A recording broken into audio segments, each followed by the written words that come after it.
Le film commence lorsque nous faisons la connaissance de Son, un homme aisé qui travaille comme directeur à la Baron Bank de Buzouzan. Un matin, Son se prépare pour aller au travail et quitte la maison avec sa fille adolescente, Yi, et son jeune fils, Min-jun. Il prévoit de les déposer à l'école avant de se rendre à son bureau. Mais lorsqu'il monte dans la voiture, Son remarque une odeur étrange. Il n'y prête cependant pas grande attention, pensant que cela vient peut-être de lui, puis il dit au revoir à sa femme et part. Peu après, Son entend un téléphone sonner tout près et demande à sa fille de répondre, mais elle affirme que ce n'est pas le sien. Son ouvre alors la boîte à gants et découvre un téléphone en train de sonner, ce qui le choque. Il pense qu'il s'agit sûrement de celui de son chauffeur et décroche, mais un inconnu lui parle, disant avoir des informations sur sa voiture. Son pense qu'il s'agit d'une arnaque et raccroche aussitôt. Quelques instants plus tard, il remarque que le fond d'écran du téléphone est une photo de sa famille, ce qui le trouble encore davantage. Il demande des explications à Yi, qui lui dit que c'est une photo de leurs vacances familiales l'année précédente, auxquelles il n'avait pas pu participer à cause du travail. Elle ajoute que c'est aussi la photo de profil de sa mère sur Facebook, laissant Son encore plus confus quant à l'identité du propriétaire du téléphone. Le téléphone sonne à nouveau et cette fois l'appelant révèle qu'il sait tout sur Son et sa position dans la banque. Il annonce ensuite une révélation terrible, il a placé une bombe sensible à la pression sous leur siège, et si quelqu'un tente de sortir du véhicule, il explosera. Son croit d'abord à une mauvaise blague et raccroche. Peu après, il arrive à une station-service et, au moment où il s'apprête à sortir de la voiture, il reçoit un nouvel appel. L'homme lui demande s'il a remarqué une odeur étrange dans le véhicule, ce qui finit par effrayer Son. L'inconnu révèle qu'il le surveille et le défie de sortir du véhicule, affirmant que ses enfants mourront en quelques secondes s'il le fait.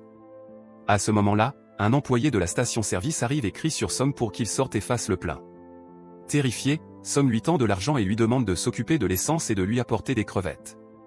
Il reprend ensuite la route et, suivant les instructions de l'appelant, touche sous son siège et découvre effectivement une bombe, ce qui le terrifie. L'inconnu affirme qu'il détient le détonateur et qu'il déclenchera la bombe au moindre appel à la police. Paniqué, Son lui demande ce qu'il veut. L'homme exige un virement de 1,7 milliard de yuan sur son compte, plus 960 millions en liquide. Son affirme qu'il n'a pas autant d'argent, mais l'appelant insiste en disant qu'en tant que directeur d'une grande banque, il peut facilement réunir cette somme.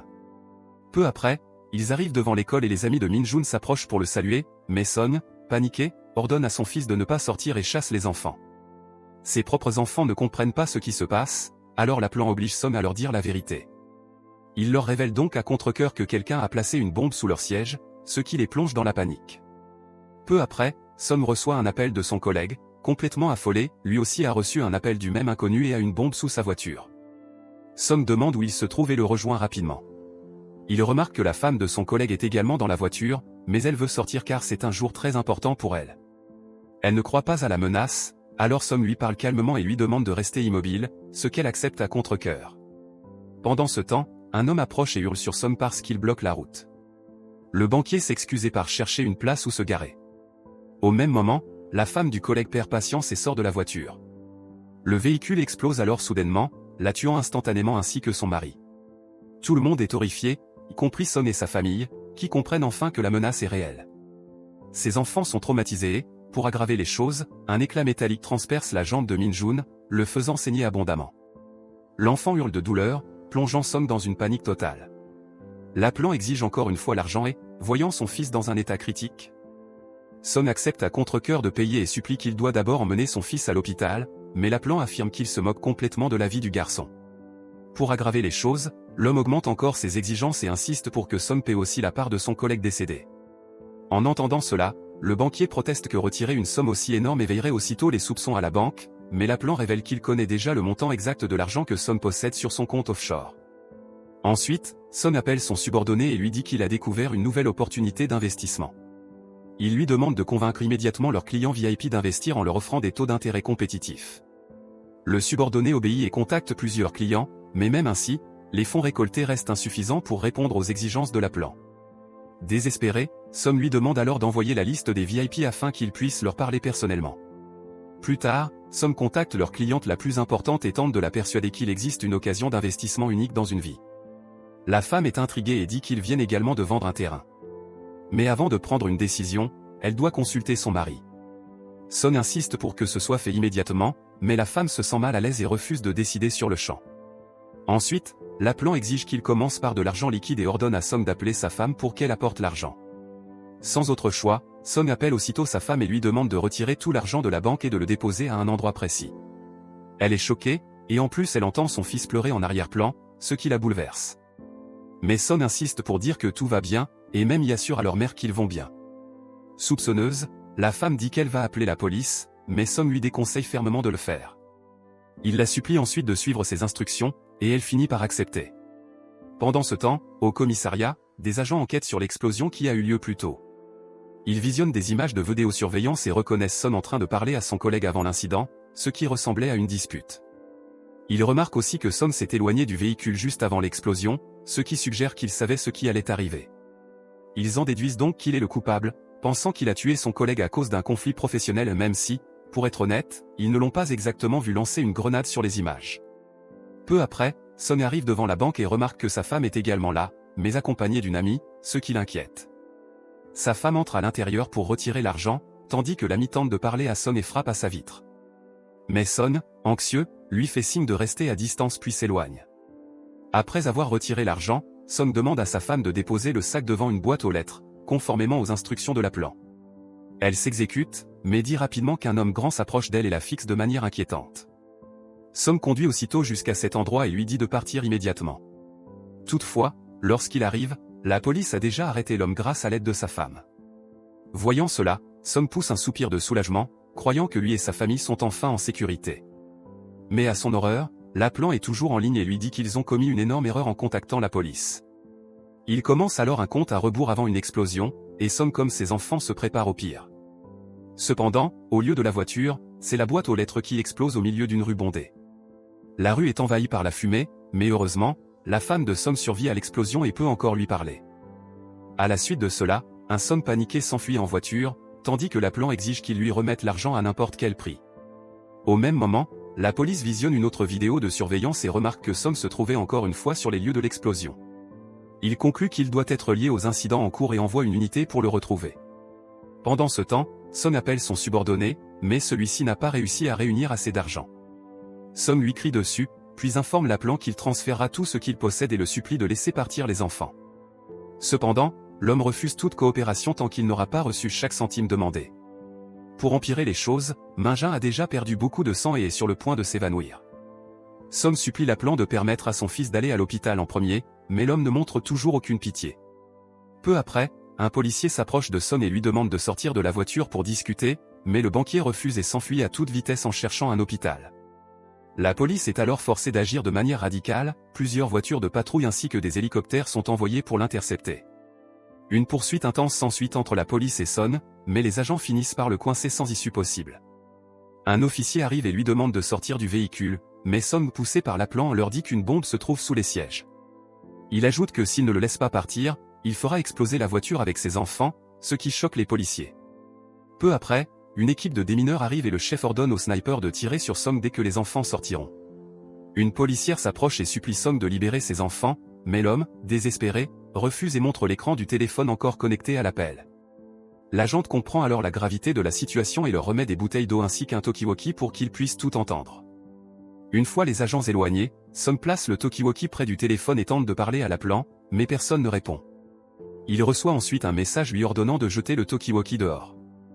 L'homme, désespéré, n'a pas le choix et le lance dehors sous les yeux horrifiés des policiers. Son regarde autour de lui et remarque une foule qui l'observe, ce qui lui fait penser que l'appelant se trouve tout près. Il klaxonne, et il entend ce même klaxon dans le téléphone, confirmant que l'homme est bien dans les environs. Quelques instants plus tard, Son aperçoit un homme au téléphone dans la foule, mais il ne peut que le regarder sans pouvoir avertir les agents. L'appelant lui dit alors que si Son avait mené une vie ordinaire, rien de tout cela ne serait arrivé. Il lui demande de repenser à ses actions d'il y a 6 ans, lorsqu'il travaillait à la Barin-Banque. Mais avant qu'il ne puisse en dire plus, l'appel est brusquement interrompu, la police a bloqué tous les signaux dans la zone, empêchant l'appelant de le joindre. Ensuite, un officier demande le téléphone de Son, et celui-ci le remet son téléphone personnel au lieu de celui fourni par le ravisseur. L'équipe de démineurs inspecte la voiture et découvre que les bombes se trouvent uniquement sous les sièges avant, pas à l'arrière. Cela signifie que les enfants peuvent être évacués sans danger, et Mingin est enfin transporté pour recevoir des soins. Cependant, lorsque vient le tour de Yin, celle-ci refuse de quitter son père.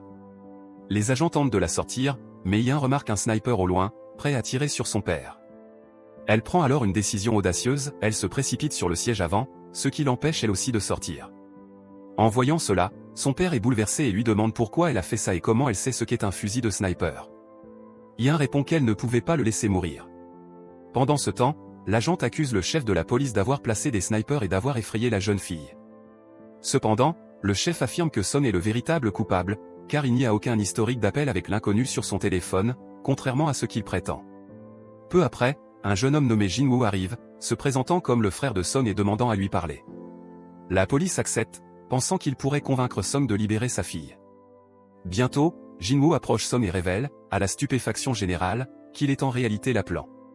Furieux, Son le saisit, mais Jin-woo menace d'activer la bombe. Il dit qu'il n'a pas peur de mourir, qu'il n'a plus rien à perdre et qu'ils peuvent tous mourir ensemble. En entendant cela, Son panique, promet qu'il obtiendra tout l'argent et le supplie au moins de laisser partir sa fille. Contre toute attente, Jin-woo accepte et désactive temporairement la bombe, permettant à Ian de quitter le véhicule en sécurité. Mais dans un retournement brutal, il révèle qu'il a déjà déclenché une bombe à retardement qui explosera dans 18 minutes. Il annonce qu'il emmène Ian avec lui et que si l'argent n'arrive pas à temps, la jeune fille mourra. Jin-woo s'éloigne alors avec l'enfant et la police ne réagit pas, pensant qu'il s'agit d'un membre de la famille. Pendant ce temps, Son, désespéré, s'enfuit lui aussi, poursuivi par un convoi de voitures de police. Sa femme, quant à elle, regarde les informations à la télévision et est choquée de voir un inconnu prétendant être le frère de Son. Elle prévient immédiatement la police que cet homme n'est pas son frère, mais il est déjà trop tard et Jin-woo a disparu. Peu après, Son appelle son supérieur et le supplie de lui prêter l'argent, affirmant que c'est une question de vie ou de mort. Mais l'homme refuse froidement, disant que puisque Son a retiré une grosse somme d'argent au client sans autorisation, la banque va porter plainte contre lui pour fraude. Son est anéanti. Il appelle donc sa femme et lui demande d'effectuer des virements depuis tous ses comptes vers l'appelant.